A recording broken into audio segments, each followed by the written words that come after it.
Selamat datang di channel Simar Imam. Sembari mendengarkan tinggalkan like dan komentarnya bosku. Jangan lupa pasang headset kalian. Siapkan kopi dan camilan. Lupakan pahitnya kehidupan. Mari kita dengarkan sambil rebahan. Puan Tanah adalah dewa. Bab 363. Bibi Chen ini lahir di keluarga Chen, salah satu dari 4 keluarga besar di kota Donghai.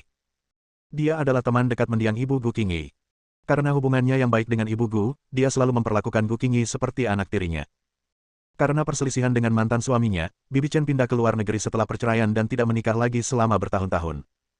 Di depan Bibi Chen, Gu Qingyi benar-benar kehilangan sifatnya sebagai CEO yang angkuh. Seperti wanita-wanita kecil yang tahu bagaimana bersikap seperti anak manja, dia menarik Bibi Chen untuk duduk di sofa di sebelahnya dan mengobrol dengannya seolah-olah mereka telah melakukan hal yang tak ada habisnya. Hal-hal yang ingin dikatakan. Wajahnya dipenuhi dengan senyum yang manis dan menawan. Sejak Qin Ming kembali ke kota Donghai dan bertemu Gu Qingyi lagi, semua senyumannya tidak sebanyak yang dia senyumkan malam ini, dan senyumannya sangat cerah, seperti sinar matahari yang cerah yang menghangatkan hati orang-orang dan membuat orang-orang terpesona. Bagaimana menurutmu jika menghadiri pesta seperti ini? Qin Ming tidak melakukan apa-apa, jadi dia mulai mengobrol dengan Mu Yunsu yang juga sedang bosan. Mu Yunsu menggelengkan kepalanya dan berkata dengan canggung, aku merasa tidak nyaman. Jika aku tahu ini akan terjadi, aku lebih baik tidak datang untuk melihat dunia. Kami bukan dari kalangan ini, jadi sangat membosankan menghadiri pertemuan semacam ini. Apakah sekte Anda tidak mengadakan kegiatan apapun? Qin Ming sengaja mengarahkan topik ke sekte Suantian dan memanfaatkan kesempatan itu untuk mengajukan pertanyaan. Mu Yunsu menggelengkan kepalanya lagi, aku berlatih seni bela diri dengan sesama muridku hampir setiap hari. Kegiatannya sangat sedikit. Paling-paling, aku mengorganisasi para murid di sekte untuk saling berkompetisi. Kadang-kadang, aku pergi ke sekte lain untuk berjalan-jalan. Aku jarang pergi ke sana. Tetapi selalu saja ada murid-muridku yang pergi ke sana. Atau kakak senior yang ikut serta. Jika kakak senior Yunhe tidak menuntunku kali ini, aku tidak akan memiliki kesempatan untuk turun gunung. Anda sedang mengadakan kompetisi di antara murid-murid Anda. Bagaimana peringkat si Kong Yunhe? Saya kira peringkatnya pasti lebih rendah dari Anda pada level itu, kan? Tanya Qin Ming dengan penuh minat. Kakak senior Yunhe bisa masuk dalam peringkat 50 besar, dan peringkatku juga sama dengannya. Mu Yunsu tidak punya maksud tersembunyi dan mengatakan yang sebenarnya. Qin Ming memperkirakan peringkat si Kong Yunhe berada di antara 40 dan 50, tidak jauh lebih tinggi, dan tidak dapat menahan diri untuk bertanya-tanya, hal-hal yang kamu cari sangat penting, mengapa kamu tidak mengirim murid yang lebih kuat daripada dia? Yang akan datang. Ayah kakak senior Yunhe adalah seorang penatua di gereja, yang bertanggung jawab atas urusan duniawi. Keluarga Chen harus menyampaikan informasi ke gereja melalui penatua Sikong, jadi penatua itu mengirim kami ke sini. Ternyata hal-hal baik harus disimpan dalam keluarga. Ketika ada hal baik seperti itu, orang tua Anda tentu akan memberikannya kepada putranya terlebih dahulu. Qin Ming berkata dengan nada menghina. Pada titik ini, Mu Yunsu merendahkan suaranya dan berkata, kakak telah dipukuli dan berita yang relevan telah disampaikan kepada penatua Sikong. Diperkirakan penatua Sikong akan datang sendiri paling lama dalam 3 hari. Kamu harus berhati-hati dan persiapkan terlebih dahulu. Terima kasih atas perhatianmu. Kata Qin Ming sambil tersenyum.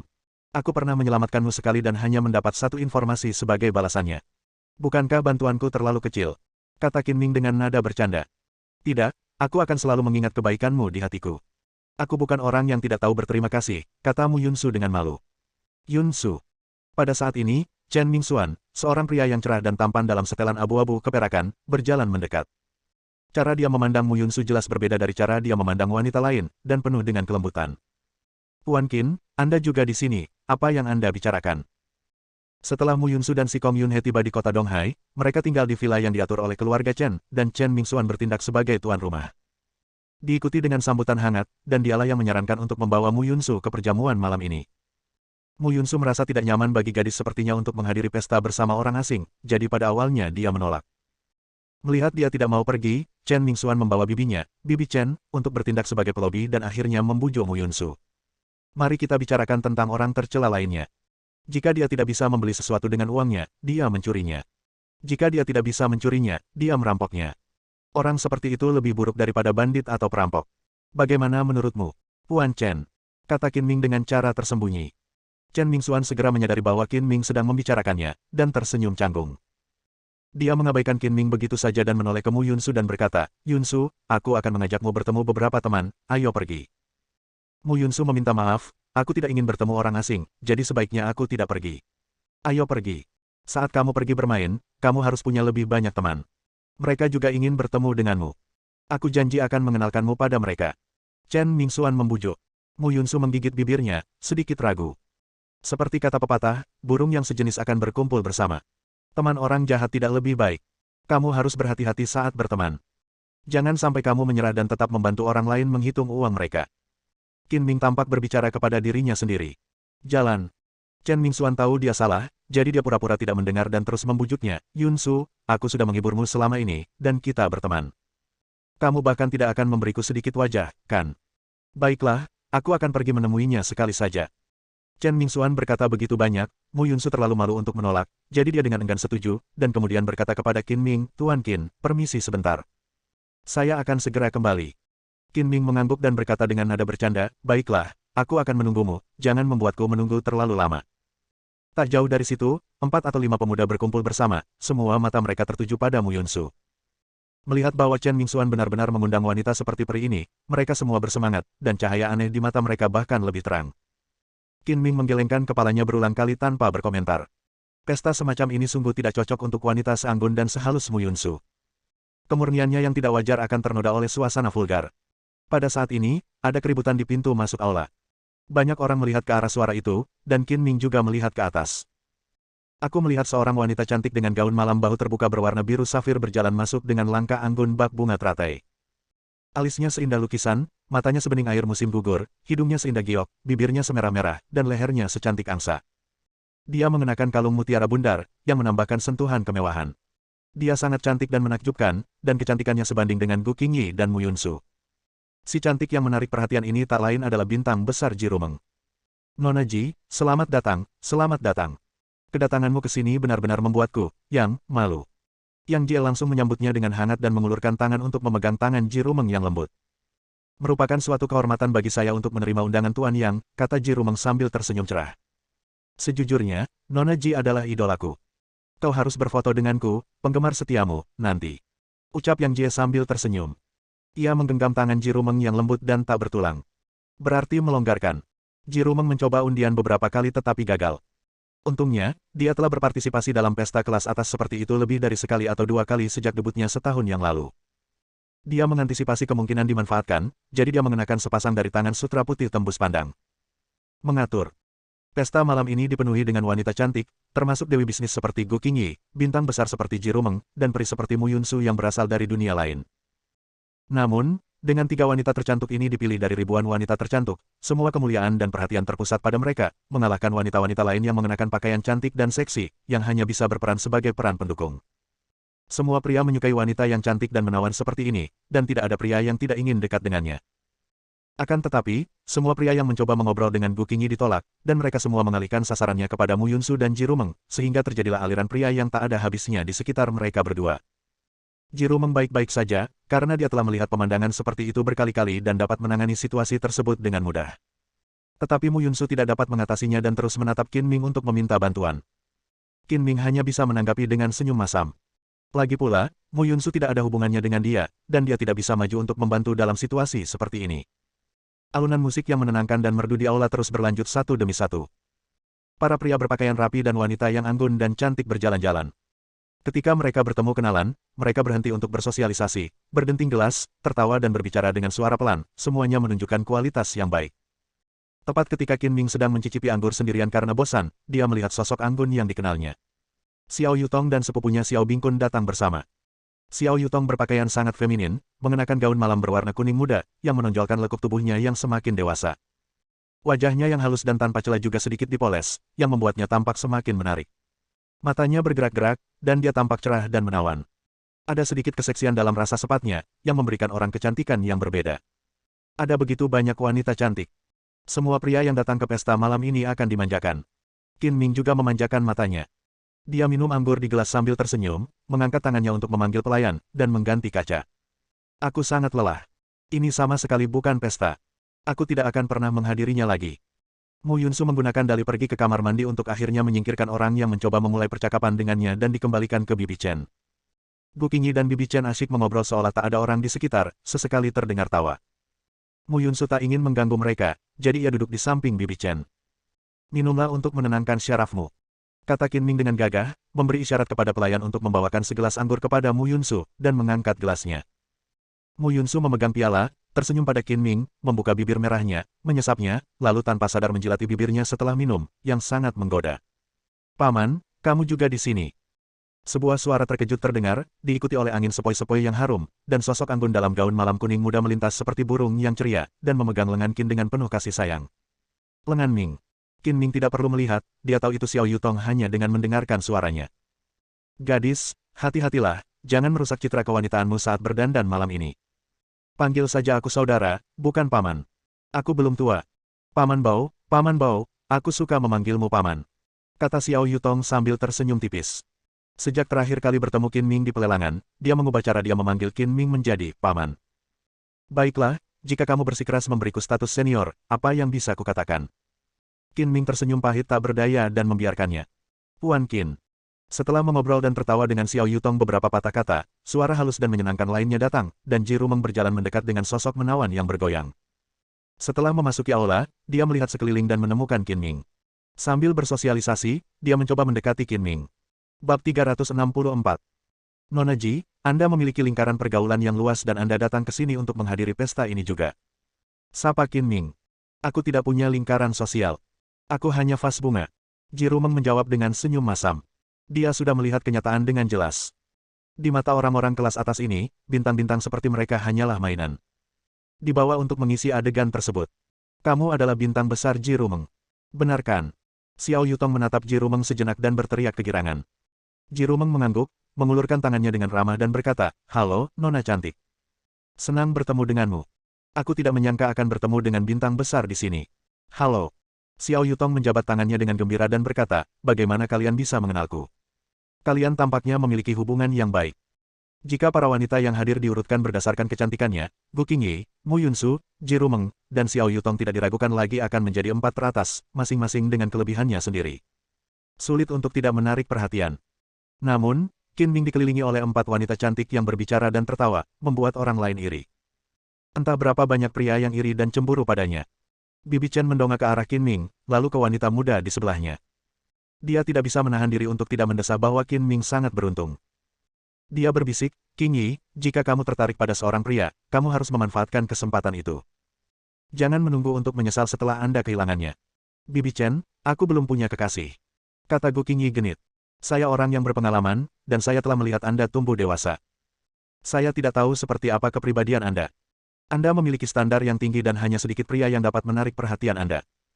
Namun, Anda memandang Tuan Qin ini secara berbeda. Dan kamu ingin menyembunyikannya dariku," kata Bibi Chen sambil tersenyum. Gu Qingyi seolah dihantui oleh apa yang dikatakan orang itu, dia memperlihatkan rasa malu seperti wanita kecil dan wajahnya memerah. "Bibi Chen, jangan asal menebak. Dalam hatiku, aku hanya menganggapnya sebagai saudaraku.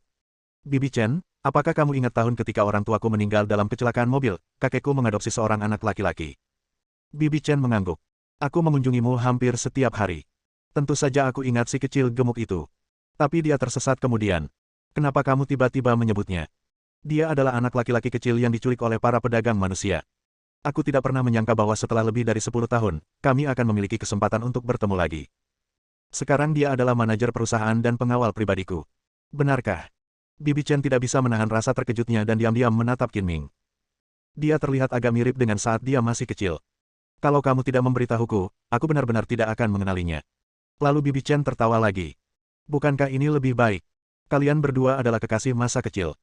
Pada saat ini, musik berhenti, dan beberapa batuk terdengar dari pengeras suara.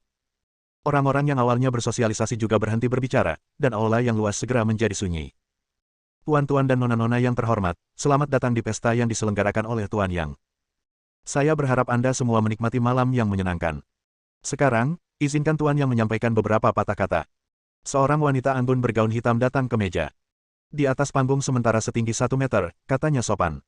Seketika itu pula tepuk tangan bergemuruh di aula dan semua orang menoleh serentak.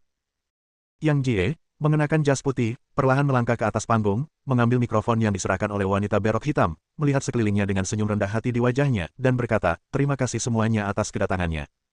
Merupakan suatu kehormatan bagi saya untuk menghadiri pesta malam ini. Saya harap Anda semua bersenang-senang." Tepuk tangan kembali bergema di aula. Saat tepuk tangan berhenti, Yang Jie melanjutkan, "Malam ini, selain mengundang semua orang untuk berkumpul, saya juga punya 2 hal untuk diumumkan. Hal pertama adalah perusahaan teknologi kehormatan milik keluarga yang saya kelola, dan perusahaan elektronik Guanghua milik keluarga Ho, yang dikelola oleh Tuan Ho Huayang, dan perusahaan teknologi vaksin milik keluarga Wu, yang dikelola oleh Tuan Wu Liancheng. Telah mencapai kerja sama strategis. Ini berarti bahwa keluarga Yang, Ho, dan Wu telah mencapai kesepakatan kerja sama awal, dan akan meluncurkan kerjasama menyeluruh dan mendalam. Konferensi pers yang relevan akan diadakan besok. Saya sangat senang sekali saya tidak dapat menahan diri untuk tidak membagikan kabar baik ini. Saya akan membagikannya kepada Anda terlebih dahulu. Bukankah tidak pantas mengumumkan kerjasama bisnis di sebuah pesta? Qin Ming tidak tertarik dengan urusan bisnis. Dia melirik Bu Qingyi dan menatapnya dengan pandangan bertanya. Terlebih lagi, menurut kesannya, Yang Jie adalah seorang playboy yang sombong dan mendominasi. Bagaimana mungkin dia tiba-tiba berubah karakternya? Bu Qingyi menatap panggung, mendengarkan pidato Yang Jie dengan saksama, dan tidak memperhatikan Qin Ming. Selamat. Kerjasama antara ketiga pihak saling menguntungkan. Langkah Tuan yang benar-benar brilian. Tuan Yang Jie benar-benar muda dan menjanjikan, dan memiliki pikiran bisnis yang hebat. Tepuk tangan dan pujian kembali terdengar, tetapi tidak seorang pun tahu apakah itu tulus. Hal kedua adalah Ho Huayang, Wu Liancheng, dan saya akan memimpin pembentukan aliansi bisnis. Semua perusahaan dan badan usaha yang bergabung dalam aliansi akan saling menguntungkan, berbagi apa yang mereka miliki, dan berkembang bersama. Qin Ming mengabaikan kata-kata Yang Jie selanjutnya. Lagi pula, itu tidak ada hubungannya dengan dia. Akan lebih berarti jika dia menghabiskan waktunya mengobrol dengan wanita cantik di sebelahnya. Gadis, hati-hati dengan pengaruhmu. Kau telah memegang lenganku dan menghalangiku untuk mendekati gadis-gadis. Bisik Qin Ming, pelan-pelan menarik lengannya dari lengan Xiao Yutong. Meskipun sangat nyaman dipeluk oleh seorang wanita cantik seperti Xiao Yutong, sangat bergengsi, tetapi gadis itu masih muda dan bukan tipe Qin Ming. Xiao Yutong melirik wanita-wanita cantik di dekatnya dan berkata sambil tersenyum licik, "Paman, wanita cantik mana yang kamu suka? Apakah kamu ingin aku membantumu mencarikan jodoh?" Qin Ming terkekeh, "Sejujurnya, aku suka semuanya, tapi kamu tidak perlu memperburuk keadaan." Dasar playboy, berusaha menjalin 4 hubungan sekaligus. "Hati-hati, jangan sampai jatuh dan tenggelam," kata Xiao Yutong dengan nada menghina. Qin Ming bertanya dengan ragu, "Kapan aku bilang aku ingin memiliki 4 hubungan?" "Gu Qingyi, Ji Rumeng, dan Mu Yunsu paling banyak hanya 3. Dan aku. Kamu tidak masuk hitungan. Aku tidak tertarik pada gadis berambut kuning. Dasar Paman Bao, kau gadis kecil." Xiao Yutong menggembungkan pipinya karena marah dan menghujani Qin Ming dengan 2 tinjunya yang berwarna merah muda. "Nona, tolonglah bersikap seperti seorang nona." Qin Ming mengangkat tangannya dan menggenggam tangan Xiao Yutong dengan erat, dengan ekspresi provokatif seolah-olah dia akan terus memukulinya jika dia berani. "Aku bukan wanita." Xiao Yutong meronta beberapa kali tetapi gagal melepaskan diri. Dia mengangkat kakinya dan menginjak punggung kaki Qin Ming dengan tumit sepatu hak tingginya. "Aduh, kau keledai!" teriak Qin Ming kesakitan. Suaranya cukup keras dan seluruh aula dapat mendengarnya dengan jelas.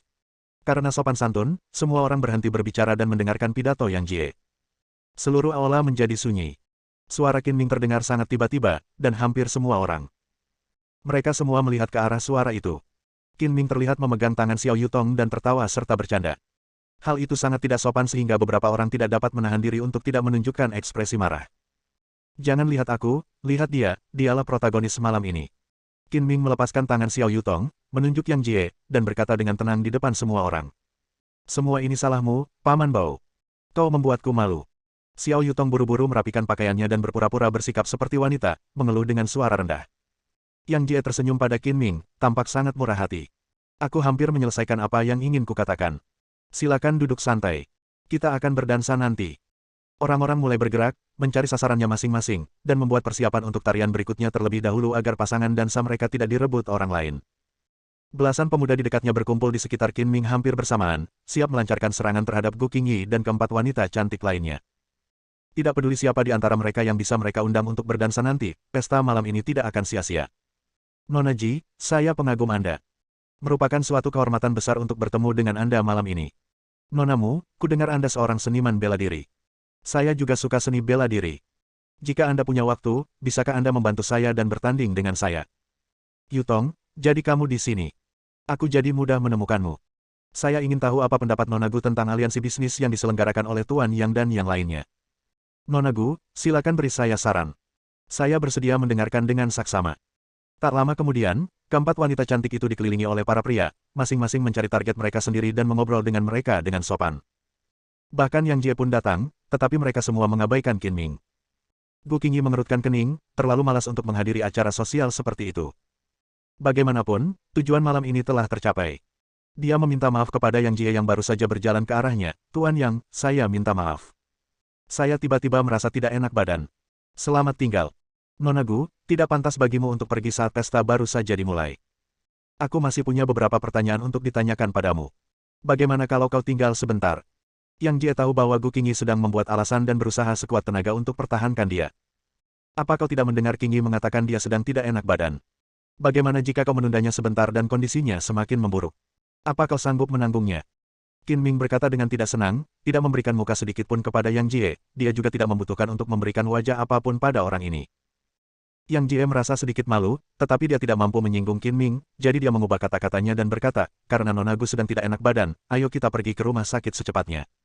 Kita akan bertemu lagi di lain hari. Jika aku tidak bisa pergi, aku sendiri yang akan membawa Nona Gu ke rumah sakit. Bibi Chen, aku merasa sedikit tidak enak badan. Aku akan kembali dulu. Aku akan mentraktirmu makan malam besok, di akhir pekan. Kata Gu Qingyi kepada Bibi Chen. Kenapa kamu merasa tidak enak badan? Aku akan menemanimu ke dokter. Bibi Chen bertanya dengan khawatir, lalu berdiri dan pergi. Bibi Chen, aku akan pergi bersamamu. Mu Yunsu sangat lelah sehingga dia ingin pergi untuk waktu yang lama, dan akhirnya menemukan alasan. Qin Ming datang ke sini bersama Gu Qingyi, jadi jika Gu Qingyi ingin pergi, dia secara alami akan mengikutinya. Paman, ada hal lain yang ingin kukatakan padamu. Xiao Yutong buru-buru mengejarnya. Puan Qin, ada hal pribadi yang ingin saya bicarakan dengan Anda. Tunggu saya. Ji Rumeng mengikutinya keluar seolah-olah ingin ikut bersenang-senang. Begitu Qin Ming dan Gu Qingyi pergi, Mu Yunsu, Xiao Yutong, dan Ji Rumeng juga mencari alasan untuk pergi, meninggalkan sekelompok pria dengan motif tersembunyi mereka masing-masing yang saling berpandangan dengan bingung. Sialan Qin Ming, kenapa semua wanita cantik itu mengikutinya? Banyak orang mengumpat dalam hati saat melihat Qin Ming pergi dikelilingi oleh 4 wanita cantik. Bersambung.